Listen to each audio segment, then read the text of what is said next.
والسلام على سيد الأنبياء والمرسلين سيدنا ونبينا وشفيع المذنبين بالقاسم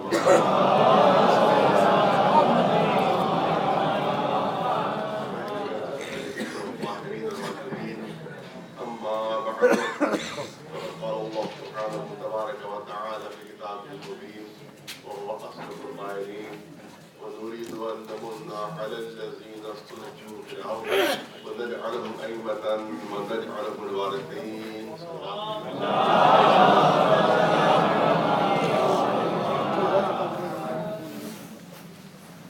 درمیان میں یہ اعلان ہوگا کشمیر کے سلسلے میں کہ وہاں انتہا تباہی اور خصوصی انتہا نہیں ہے. پہلے ہی سے غربت کے عالم میں اکثریت وہاں تھی، ان کے مزید تباہی ہے اور انتہا و مخالف شکار ہے. لہٰذا واجب لازم ہے ہم پر کہ ان کی مدد کریں اور اس وقت میں انتہا کی مدد کی ضرورت ہے، کیونکہ 2000 مکانات صرف مومنین کے بنیاد سے ہی ختم ہو گئے اور ان کے لیے کپڑوں کی ضرورت ہے، ان کے لیے کمبل کی ضرورت ہے، لحاظ کی ضرورت ہے، ہر چیز کی ضرورت ہے. وہ تو انتہا ضرورت مند ہے اور جتنا زیادہ سے زیادہ ہو سکے انتہا ثواب ہے. انتہا ثواب میں نے کل کی مجلس میں عرض کیا تھا کہ جو گناہ اللہ معاف نہیں کرتا ہے اور ناقابل معافی گناہ، بہت سے گناہ ایسے ہیں نہیں عرض کرنا ہے کام کے اوپر، لیکن ہے بہت سے ایسے گناہ کہ جو اللہ معاف نہیں کرتا. لیکن اگر کسی مظلوم کی مدد ہو جائے اور کسی بےکس کا سہارا بن جائے تو اللہ وہ گناہوں کو معاف کر دیتا ہے کہ جو ناقابل معافی ہوتے ہیں.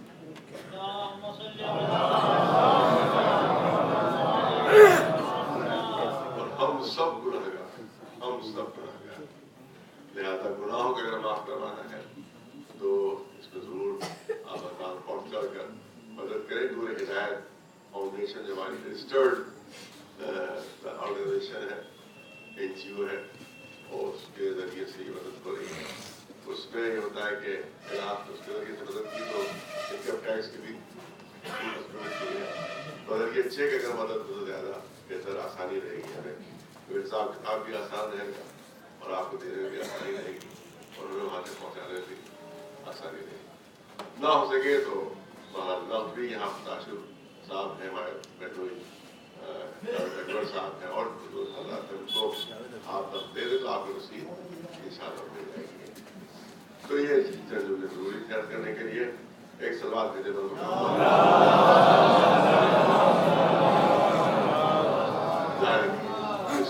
آخری مجلس ہے، کل بھی مجلس ہے، لیکن اس سلسلے کی آخری مجلس ہے.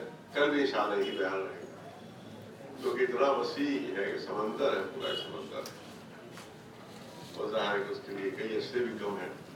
یہ تو بہرحال 5 منٹ سے تو گفتگو ہو رہی تھی پوری عمر کے اوپر ہمارے آخری نام امام مہدی علیہ السلام.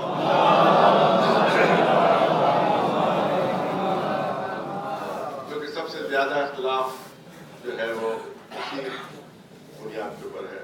تمام مسلمان مشترک ہیں عقیدے میں، تمام مسلمان مشترک ہیں. یہ عقیدہ ایسا ہے کہ کسی کو اختلاف نہیں، سب مشترک ہے. صرف تھوڑا بہت اگر اختلاف کیا ہے پھر نقل ہوتی ہے، مگر وہ بھی اس میں بہت زیادہ مضبوط دلیلیں اس کے پاس نہیں. تمام اس کے دلیلوں کو رد کیا جا چکا ہے. کل انشاءاللہ اگر موقع ہوا تو اس کے کچھ دلیلیں پیش کی جائیں گی، اس کی دلیلیں پیش کی کیونکہ ماشاء اللہ تعالیٰ تو مجھے لکھ رہا تو اسی لحاظ سے میں چاہتا ہوں کہ بات پیش ہو. اگر کر رہا تو انشاءاللہ وہ دلیلیں اس کی پیش کی جائیں. صرف ابن خلدون ہی نے تھوڑے سے کچھ مین میل نکالی ہے اس عقیدے میں، ورنہ تقریباً اجماعی ہے. تقریباً تمام مفکرین نے، علماء نے، فقہاء نے اس عقیدے کو مانا اور تسلیم کیا. تو فرق کہاں پر سے پیدا ہوتا ہے؟ فرق پیدا ہوتا ہے دوسروں میں، کیونکہ ہمارا عقیدہ یہ صرف ایک فرقہ ہے ایسا کہ جس کا عقیدہ یہ ہے کہ امام جو ہے فرد ہے، اور جتنے بھی مسلک ہیں 73 فرقے 73 فرقے ایسے ہیں کہ جس میں سے 72 فرقوں کا یہ عقیدہ ہے کہ ابھی پیدا نہیں ہوئے، پیدا ہوں گے، عقیدہ ان کا پیدا ہوں گے عقیدہ ہے۔ ایک فرقے کا عقیدہ یہ ہے کہ پردہ غیب میں ہے، تشریف فرما ہے، اور رسول کی حدیث یہی ہے کہ ایک ہی فرقے کو نجات ملے گی۔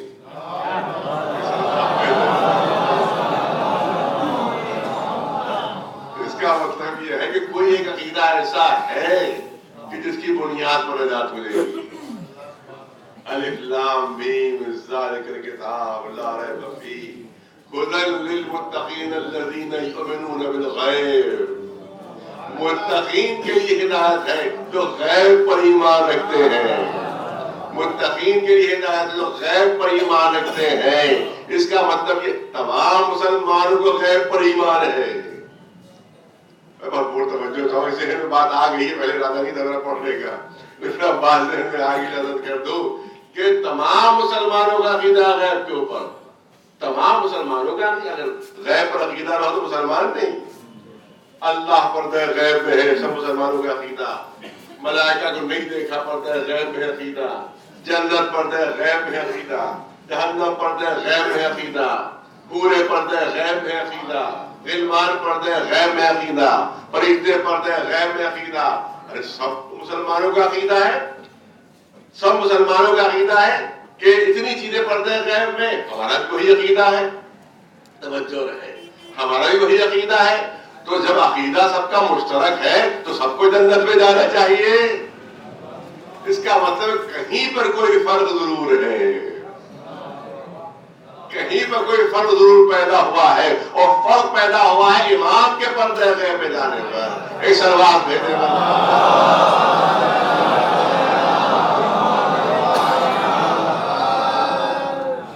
تو بہرحال یہ عقیدہ ہے، اور یہاں پر وہی طول عمر کی بات آ جاتی ہے کہ صاحب اتنی طویل عمر تو کسی کی نہیں ہوتی، یہ تو خلاف طبیعت ہے، یہ تو خلاف نیچر ہے۔ تو اس پر میں نے قرآن مجید کی بھی کئی دلیلیں پیش کی کہ جناب خضر، جناب عیسیٰ، جناب الیاس اور یہ تمام پیغمبر جو ہے وہ تمام کے لیے روایات موجود ہیں کہ زندہ ہیں، وہ موجود ہیں۔ اسی طرح سے آپ دیکھیں کہ قرآن مجید میں جناب یونس کی دلیل پیش کی میں نے۔ ایک چیز یہاں پر اور کرنا چاہتا ہوں، صاحب علم و فہم تشریف فرما ہے، معذوق فرما ہے، یہ کہا جاتا ہے کہ اتنے دن تک زندہ رہنا فطرت کے خلاف ہے، اتنے دن تک زندہ رہنا خلاف طبیعت ہے، خلاف فطرت ہے، نیچر کے خلاف۔ مگر میں بالکل برعکس کہنا چاہتا ہوں، بہت توجہ ہے، بہت بافہم ملمان آپ دیکھیں، زندہ رہنا نیچر کے خلاف نہیں ہے، مر جانا نیچر کے خلاف۔ میں برعکس بات کہنا چاہتا ہوں، عجیب جملے حضرت کرنا چاہتا ہوں کہ زندہ رہنا جو ہے، بہت مالک کا بندہ میرے سامنے ہے، اور دیکھیں کہ زندہ رہنا طبیعت کے خلاف نہیں ہے، زندہ رہنا جو ہے وہ نیچر کے خلاف نہیں ہے، زندہ رہنا فطرت کے خلاف نہیں ہے، مر جانا فطرت کے خلاف ہے۔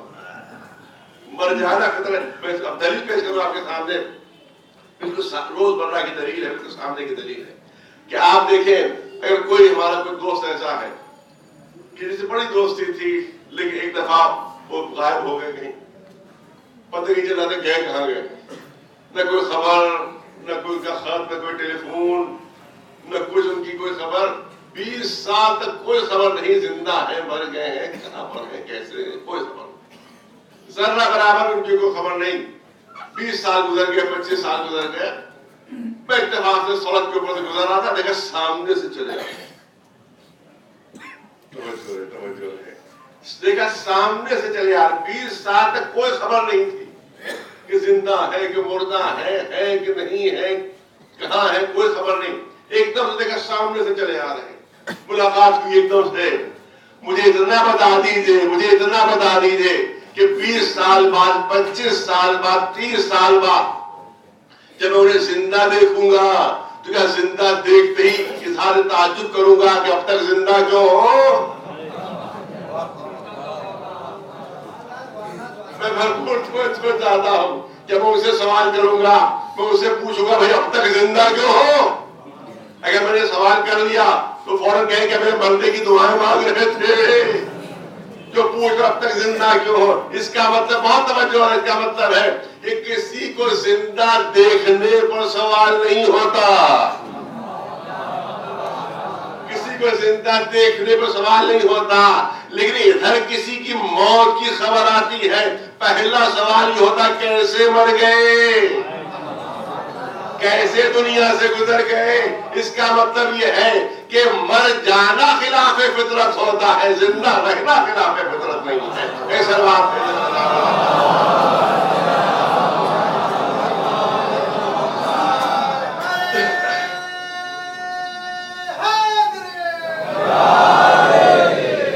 اور وہی پرانی گزارش کرتا رہا تھا تھوڑا کیونکہ آج کی ماشاء اللہ مجلس سب سے بڑی مجلس ہوتی ہے اور اس میں ماشاء اللہ مومنین بہت بڑی تعداد میں نصیب لاتے ہیں.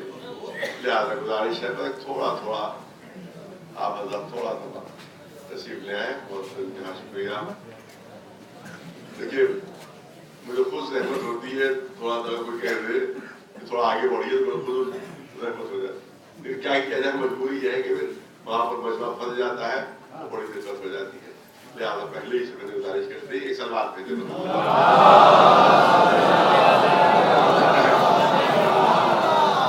اس کا مطلب یہ ہے کہ زندہ رہنا یہ عین فطرت ہے اور فطرت کے مطابق ہے.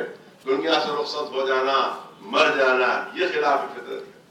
ایک چیز عورت کر تو شاید کسی میری تو میں نے ابھی کی تھی, لیکن بچوں جوانوں کی یاد دہانی ہو جائے گی. تو میں کرنا چاہتا ہوں کہ کچھ عرصے پہلے, آج سے تقریباً 10-12 سال پہلے کی بات ہے, کہ اخبار میں خبر آئی تھی. اخبار میں خبر یہ آئی تھی کہ سمندر کی تہوں میں ایک پودا ہوتا ہے, سمندر کی تہوں میں ایک پودا ہوتا ہے کہ جس کے لیے باٹنی کے ماہرین نے جب تحقیق کی تو پتا چلا کہ پیدا ہونے کے 6 دن کے اندر ختم ہو جاتا ہے. پیدا ہونے کے 6 دن کے اندر وہ ختم ہو جاتا ہے, مر جاتا ہے, فنا ہو جاتا ہے.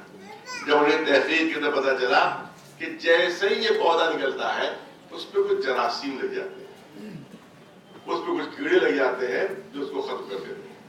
پھر اخبار میں خبر تھی کہ باٹنی کے ماہرین نے اس پودے کو سمندر کی تہوں سے نکالا اور اپنی لیبوریٹری میں لے کر آئے اور اس پودے کو ان جراثیم سے محفوظ رکھا, ان امراض سے محفوظ رکھا جو اس کی موت کا سبب ہوتے تھے. تو اخبار بھی یہ تھا کہ وہ پودا جس کا عمر کل 6 دن ہوا کرتی تھی, جب سائنسدانوں نے اس کو محفوظ رکھا تو وہی پودا 6 سال زندہ رہا. وہی پودا 6 سال زندہ رہا جس کی 6 دن کی عمر تھی. جب باٹنی کے ماہرین نے اس کو امراض سے محفوظ رکھا, یا یوں اسے موت سے محفوظ رکھا, تو جو 6 دن جس کی عمر ہوتی ہے وہ 6 سال میں تبدیل ہو گئی. تو جب معمولی سائنسدانوں میں اتنی قدرت و طاقت ہے کہ ایک ننھے سے پودے کو اگر موت سے محفوظ رکھے تو 6 دن کی عمر 6 سال میں تبدیل ہو سکتی ہے, تو وہ اللہ جو ہر شے پر قدرت رکھتا ہے, اگر کسی ہادی اور رہبر و رہنما کو اگر امراض و جراثیم و موت سے محفوظ رکھے تو کیا صدیوں میں اس کی عمر نہیں ہو سکتی؟ ایسا بات ہے.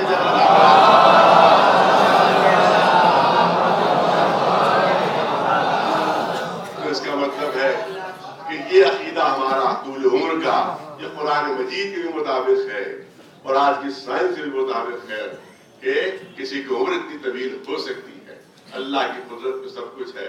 اب یہاں کے اوپر جو کہ ماشاءاللہ شعراء بھی تشریف فرما ہے, صاحبان فہم تشریف فرما ہے, صاحبان ذوق تشریف فرما ہے, اور ان میں اضافہ بھی ہو رہا ہے. ایک سوال میرے پر محمد, ایک سوال بھیجے والا آواز.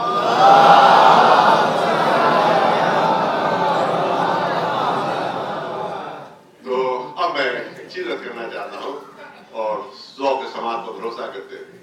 قرآن مجید کا معجزہ بھی ہے اس میں, اسی میں دلیل بھی ہماری رد کرنا چاہتے ہیں. آپ دیکھیں بہت مطلب شعراء یہاں تشریف فرما ہے, ہر زبان یہ خصوصیت پر مزاج اور طبیعت. وہ مزاج و طبیعت یہ ہے کہ ہر زبان آگے بڑھتی ہے، نئی نئی لفظیں اس میں داخل ہوتی ہیں، پرانی لفظیں جو ہیں وہ متروک ہو جاتی ہیں، ان کا استعمال خلاف فساد و بلاغت ہو جاتا ہے، لوگ اس کے معنی بھول جایا کرتے ہیں، آبسلیٹ ہو جاتی ہے۔ یہ ہر زبان کی تاریخ ہے، یہ ہر زبان کا مزاج ہے۔ آپ دیکھیں کہ اردو زبان بہت زیادہ پرانی زبان نہیں ہے، 350-400 سال کی اس کی تاریخ ہے، مگر 400 سال پہلے جو اردو استعمال ہوتی تھی ولی دکنی کے ذریعے سے، کیا آج اردو وہی ہے؟ آج آپ کو ولی دکنی کو اب ہم نے پڑھایا، BA وغیرہ میں پڑھایا دے گا تو ایسے اشعار سب اردو میں، مجھے سمجھ میں نہیں آتی کیسی اردو ہے۔ اور اب جو ہے زمین و آسمان کا فرق ہو گیا، اور اگر اردو نہیں ہے تو اردو کتابوں میں کورس میں کیوں داخل ہے اردو؟ جب اردو ہے تو تبھی تو اردو کی حیثیت سے یہ پڑھائی جاتی ہے، اس کا مطلب اردو زبان ہے، مگر آج 400 سال بعد وہ اردو کو سمجھ نہیں پاتا۔ دارمیر تقی بہت کوئی پرانے شاعر نہیں ہے، لیکن ان بہت سے الفاظ وہ استعمال کرتے تھے، آج کے شعراء، آج کے ادیب ان کو استعمال نہیں کرتے۔ مثال کے طور پر کر دو کہ سرحان میر کا حصہ بولو، ابھی ٹک روتے روتے سو گیا۔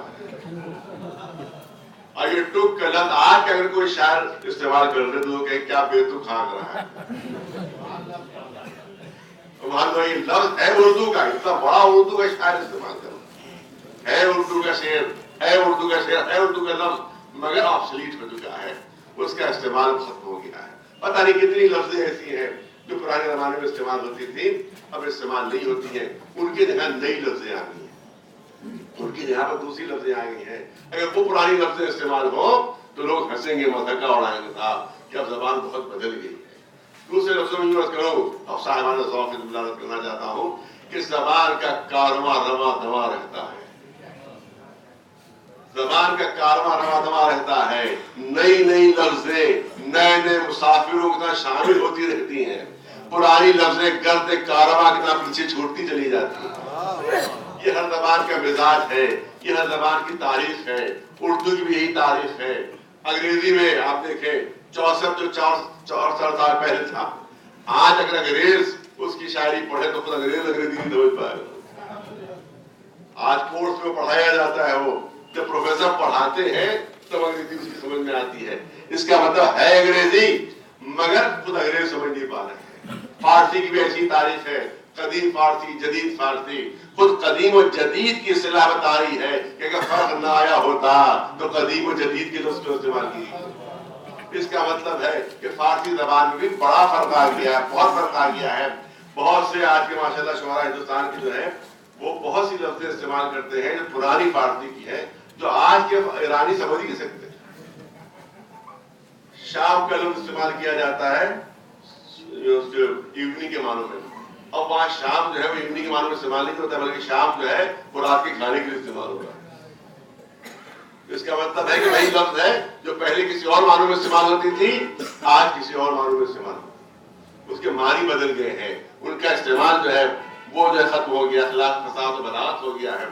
یہی عربی زبان کی بھی تاریخ ہے، عربی زبان بہت بدل گئی ہے، بہت بدل گئی۔ آج کے عربی، جدید عربی کا کوئی اخبار، کوئی کتاب اگر کسی قدیم عربی داں کے سامنے پیش کر دیا جائے تو آدھا اخبار سمجھ ہی نہیں پائے گا، کیونکہ اتنی اس میں تبدیلیاں آ گئی ہیں عربی زبان۔ میں جو خود میرے ایک استاد تھے، سلطان مدارس سے پڑھاتے تھے، وہ بہت بڑے استاد تھے، بہت ماہر عربی کے، بڑی بڑی کتابیں پڑھاتے تھے۔ جب وہ حج کے اوپر تشریف لے جانے لگے اور زیارتوں پر، تو انہوں نے خود فرمایا مجھ سے کہ بھائی میں حج پر جا رہا ہوں، عرب میں جا رہا ہوں، اور میں عربی زبان کا استاد ہوں، مجھے کیا دقت ہوگی، مجھے کیا پریشانی ہوگی وہاں۔ لیکن جب وہ حج و زیارتوں سے جب واپس آئے تو ان کا جملہ یہ تھا کہ میں بھی عربی بول رہا تھا، وہ بھی عربی بول رہے تھے، نہ ان کی عربی میں سمجھ رہا تھا، نہ میری عربی وہ سمجھ رہے تھے۔ پھر 200-300 سالوں میں، برسوں میں اتنا فرق آ گیا عربی زبان میں کہ ایک عربی کا استاد عربی نہیں سمجھ پا رہا آج، نہ ان کی عربی وہ سمجھ رہے تھے، نہ ان کی عربی یہ سمجھ رہے تھے۔ اس کا مطلب یہ ہے کہ عربی زبان میں بڑا فرق آ گیا، توجہ رہے، عربی زبان میں بہت فرق آ گیا۔ 200-300 سال میں زبان اتنا بدل جاتی ہے کہ جو زبان کے ماہر ہے وہ زبان نہیں سمجھ پاتے. اس کا مطلب یہ ہے کہ ہر زبان ترقی کرتی ہے، آگے بڑھتی ہے، نئی لذتیں شامل ہوتی ہیں، پرانی لفظیں متروک ہو جاتی ہیں، ان کا استعمال خلاف فساد و بلاغت ہو جاتا ہے. ہر زبان کی یہی تاریخ ہے، یہی تاریخ عربی زبان کی بھی ہے کہ 400 سال پہلے کی عربی آج نہیں سمجھی جاتی. آج کی عربی کے 400 سال پہلے کوئی ماہر ہو وہ نہیں سمجھ سکتا. اتنا فرق ہو گیا عربی زبان میں، کتنی لفظیں ایسی ہیں ان کے استعمال خلاف فساد و بلاغت ہو گیا ہے. مگر ہر کتاب کے اوپر زمانہ اثر کر رہا ہے. ہر کتاب کے اوپر زمانہ اثر کر رہا ہے، مگر ایک کلام ایسا ہے، ایک کتاب ایسی ہے جس پر زمانہ اثر نہیں کر رہا ہے. 200 سال میں زبان کہیں سے کہیں پہنچ جاتی ہے، لوگ لفظوں کے معنی بھول جاتے ہیں، استعمال خلاف فساد بلاغت ہو جاتا ہے، استعمال جو ہوتا ہے ادب کے خلاف ہو جاتا ہے. مگر قرآن کی زبان ایسی ہے کہ 1400 سال پہلے جو زبان استعمال کر دی ہے، نہ کوئی لفظ خلاف فصاحت ہوا ہے، نہ خلاف بلاغت ہوا ہے، نہ کوئی اس کے معنی بھولا ہے، بلکہ ہر لفظ جان بلاغت اور روح فصاحت بنا ہوا ہے. اس کا مطلب یہ ہے کہ قرآن کی زبان وہ ہے جس پر زمانہ اثر نہیں کر رہا ہے. قرآن کی زبان وہ ہے کہ اس پر صدیاں اثر انداز نہیں ہے. یوں مت کرو، 10 لفظوں کو بدل کر کرو، یوں کہہ دو کہ آج سے 1400 سال پہلے قرآن کو جو جوانی تھی وہ جوانی آج بھی ہے، قیامت تک برقرار رہے گی. 1400 سال پہلے قرآن کو جو شباب تھا وہ آج بھی ہے، قیامت تک برقرار رہے گا. اس کا مطلب ہے کہ قرآن کے شباب پر زمانہ اثر نہیں کر رہا ہے. اگر کسی کو قرآن کے برابر ٹھہرایا گیا، اگر پرسوں بعد ظہور کرے اور جوانی باقی ہو تو تعجب نہ کرنا، یہ قرآن کے برابر ہے. نہ قرآن کی جوانی پر زمانہ اثر کرے گا، نہ ان کے شباب پر زمانہ اثر کرے گا.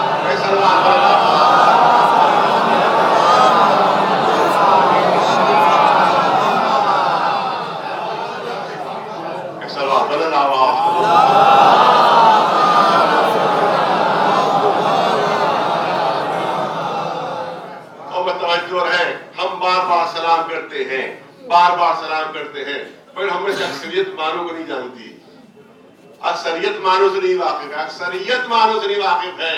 ہم سلام کرتے ہیں، امام زمانہ پر ہمارا سلام ہو، امام زمانہ پر ہمارا سلام ہو. ارے ہم یہ سمجھتے ہیں کہ وہ یہ جو زمانے کے لیے استعمال کیا جا رہا ہے وہ اس زمانے کے لیے ہے. ارے توجہ ہے، توجہ ہے.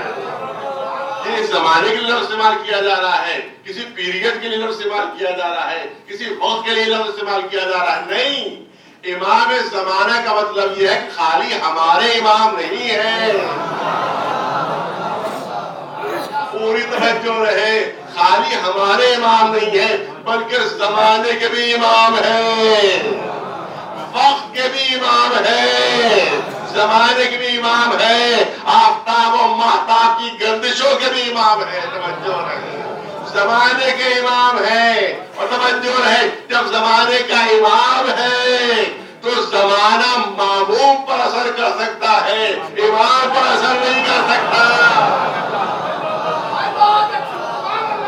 سلوات دیکھتے بولے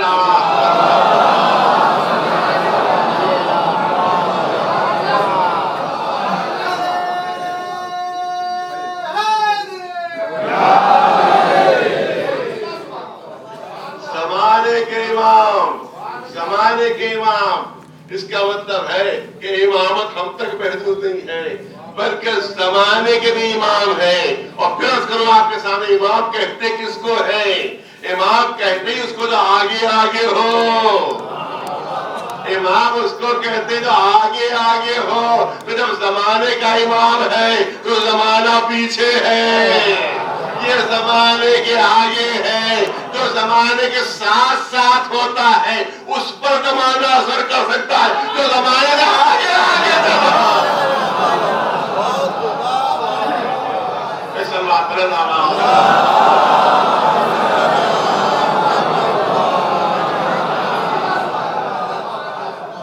زمانے کے امام ہے.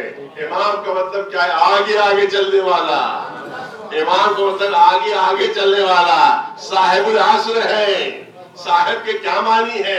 صاحب کے معنی مالک کے ہیں. صاحب کے معنی مالک کے ہیں. صاحب العصر یعنی زمانے کا مالک. زمانے کا مالک اس کا مطلب یہ ہے زمانے کے آقا. زمانہ ان کا غلام ہے. یہ زمانے کے آقا ہے, زمانہ ان کا غلام ہے. تو آقا غلام پر اثر انداز ہو سکتا ہے, غلام آقا کے اوپر اثر نہیں ڈال سکتا. ایک سلمان پر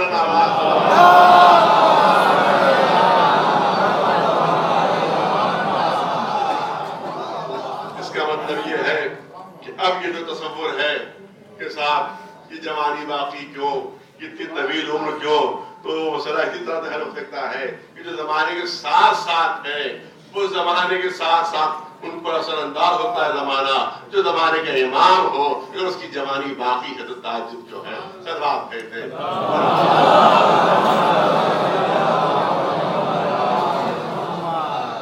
اب ظاہر ہے کیونکہ 10 منٹ لیٹ مجھے ممبر ملا ہے,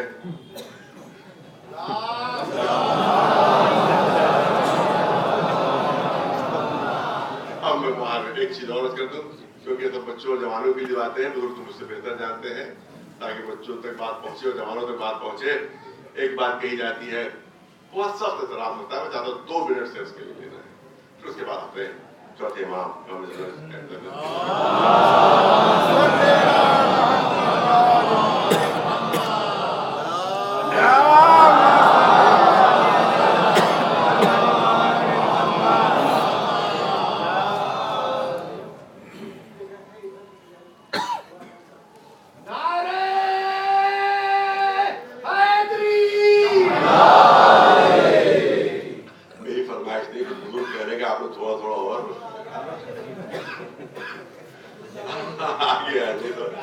جگہ ہے تھوڑی, اس سائڈ میں جگہ تھوڑی سی ہے, اس سائڈ میں جگہ ہے تاکہ باہر کے حضرات جو ہے ان کو موقع مل جائے.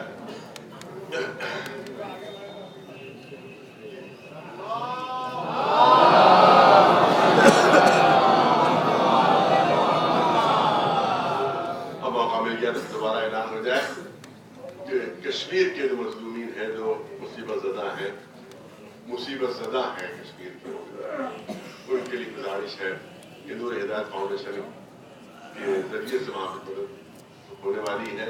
وہاں لکھنؤ بھی کچھ چیزیں جمع کی گئی ہیں, کچھ اثاثہ یہاں بھی جو مخیر حضرات ہیں جو صاحب حیثیت ہے, گزارش ہے کہ وہ ضرور مدد کریں گی, کیونکہ بے انتہا اس وقت کرسی کے عالم میں ہے, بے انتہا اس وقت کو مدد کی ضرورت ہے اور بے انتہا ثواب ہے, بے انتہا ثواب ہے. میں نے کل فرض کیا تھا کہ اگر کوئی مدد کے لیے پکار رہا ہو تو نماز توڑ دینا واجب ہے.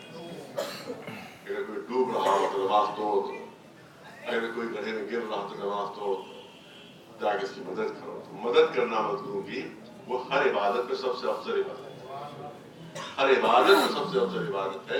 کسی کمزور کی, کسی جو مدد کا محتاج اس کی مدد کرنا. لہٰذا اس کی گزارش ہے کہ زیادہ سے زیادہ بھرپور مدد فرمائے. اور یہاں پر صاحب ہے, یہاں پر علوی صاحب کے گھر والے موجود ہیں, یہاں بھی وہ مدد ہو سکتی ہے. رسید سب جو ہے پوری انشاءاللہ سب مل جائے گی. سب جناب اس بات بھیجے پر مکمل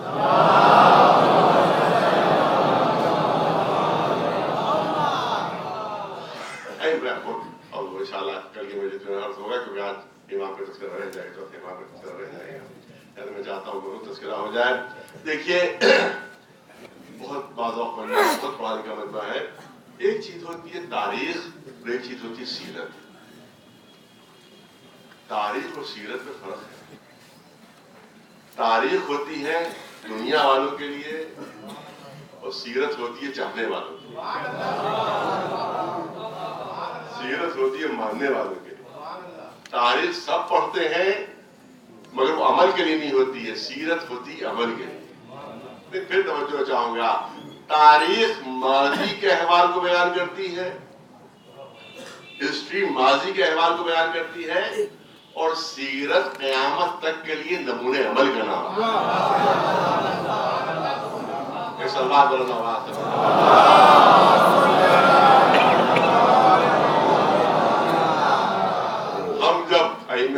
کا تذکرہ کرتے تو تاریخ نہیں بیان کرتے. نہ قرآن مجید نے تاریخ بیان کی. قرآن مجید تاریخ کی کتاب نہیں ہے، سیرت کی کتاب ہے. تاریخ کی کتاب نہیں ہے، سیرت کی کتاب ہے. تاریخ جو ہوتی ہے وہ نمونہ عمل نہیں ہوتی ہے، سیرت جو ہوتی ہے وہ نمونہ عمل ہوتی ہے. اسی لیے قرآن مجید میں اسی توجہ رکھا تو بچے توجہ کریں، جوان توجہ کریں.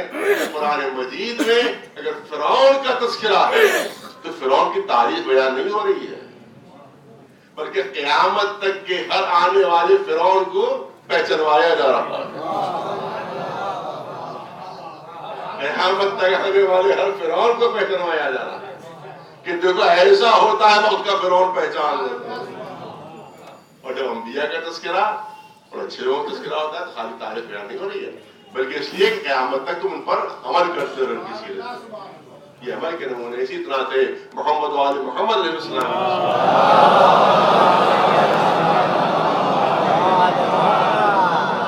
وہ قیامت تک کے لیے وہ نمونے عمل. اور ہمارے چوتھے امام امام کے نام پر صلوات بھیجیے.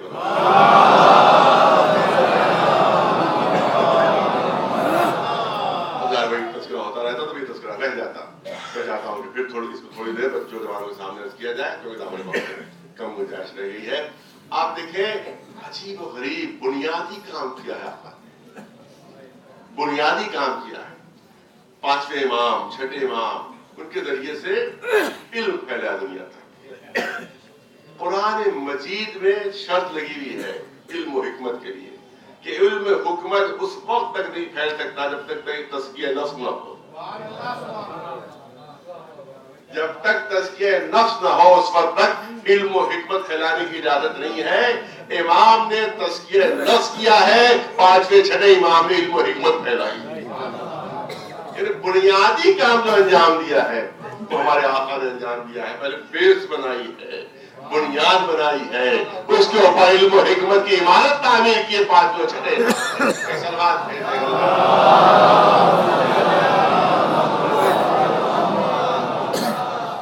اور عجیب انداز اختیار کیا. شاید پہلی مرتبہ میں چیز پڑھ رہا ہوں آپ کے سامنے، بہت توجہ کا طالب ہوں. عجیب انداز اختیار فرمایا ہوا مولا کے لیے. آپ دیکھیں تاریخ میں کثرت سے غلام خریدتے تھے. بہت بڑی تعداد میں آپ نے غلاموں کو خریدا ہے اور غلام خرید کر ان کی تربیت کرتے تھے، ان کا تزکیہ نفس کرتے تھے اور اس کے بعد ان کو آزاد کر کے معاشرے میں بھیج دیتے تھے. سماج جب بھی معاشرے میں کوئی پوچھتا تھا، جب بھی سماج میں کوئی پوچھتا تھا کہ سماج کا سب سے اعلیٰ کردار کا کون شخص ہے، سب سے زیادہ باعمل کون ہے، سب سے زیادہ متقی کون ہے، سب سے زیادہ پرہیزگار کون ہے، تو فلاں لوگ نام لیتے تھے فلاں شخص. فلاں سے پتہ چلتا تھا کہ آقا کا آزاد کرتا غلام ہے.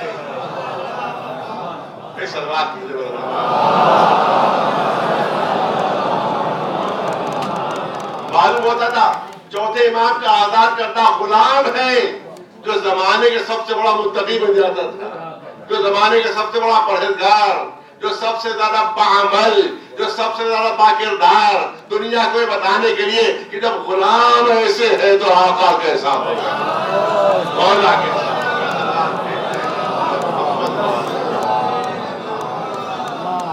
اس کے بعد اب روایت موجود ہے کہ اہل سنت کی دعوت موجود ہے، شیوع بھی موجود ہے اور علماء اہل سنت نے بھی اس واقعے کو لکھا ہے کہ مدینے میں بارش نہیں ہو رہی. واقعہ حرہ کے بعد مدتوں بارش نہیں ہوئی. جو ظلم ہوا یزید کی فوجوں نے کہا جو رضی اللہ لکھ رہے ہیں یزید کو، جو رحمت اللہ لکھ رہے ہیں یزید کو، دیکھیں تو اس ملعون کے کارنامے کیا کیا. مدینے پر حملہ کروایا، مدینے پر تاراج کروا دیا، مسجد نبوی میں گھوڑے بندوائے، پر مدتوں مسجد نبوی نماز نہیں ہو سکی. اور اس کے بعد جو خواتین کی توہین کی، وہاں جو خواتین کی توہین کی گئی وہ تاریخ اسلام میں نہیں، وہ ظلم نہیں مل رہا ہے. اس کے بعد وہ رحمت اللہ علیہ بھی ہے اور رضی اللہ تعالیٰ عنہ. میں نے یہی اسی مجلس میں جملہ کہا تھا کہ اگر یزید رضی اللہ تعالیٰ عنہ ہے تو اس سے